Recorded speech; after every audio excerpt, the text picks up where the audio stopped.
Siyempre, hindi lang sila may picture. Dapat kasama yung ina natin mga kasamang bata. Sabi ko sa akin.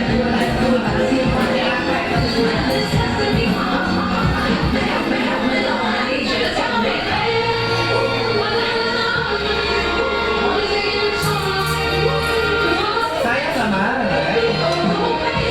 Ay, kasi Kuya Gab. O, Kuya Gab. O, picture ka na kay Jollibee. Jollibee. Your husband is coming.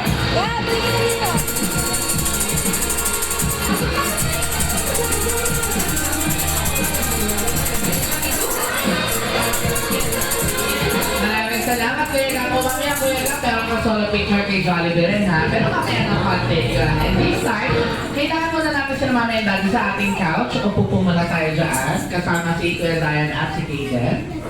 Dahil balita ko, nagpunta si Jollibee dito dahil may nanda siyang birthday gift para kay Kaden. Nasa ng birthday gift? Wala ka sa ilalim mo. Ano sa ibabaw?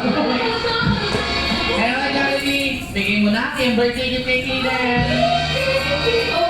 Jollibee birthday Kaden from your best friend, Jollibee. Hindi lang yan naganda rin si Jollibee ng birthday wishes para sa ating birthday boy. Meron ng Jollibee. Kailan ba yung birthday wish mo? Meron ka?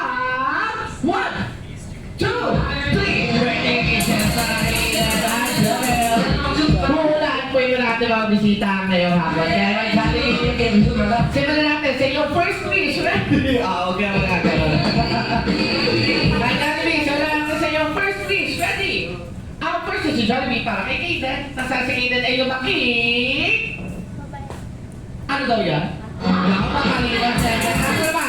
Matalino ha? Yung matalino siya.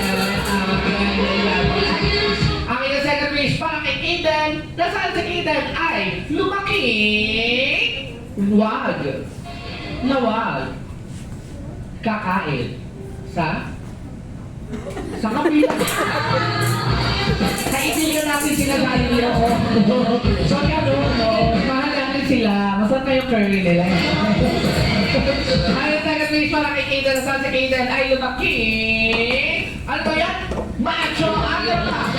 Guwapo! Siyempre katulad ni Jollibee Ate! Daddy, siyempre ka na guwapo. Jollibee! Jollibee, ang iyong third at last wish para kay Kaden na saan si Kaden ay lumaki. At hindi lang daw si Kaden. Lahat ng ating mga bisita dito ay manatiling always be happy like our best friend, Jollibee!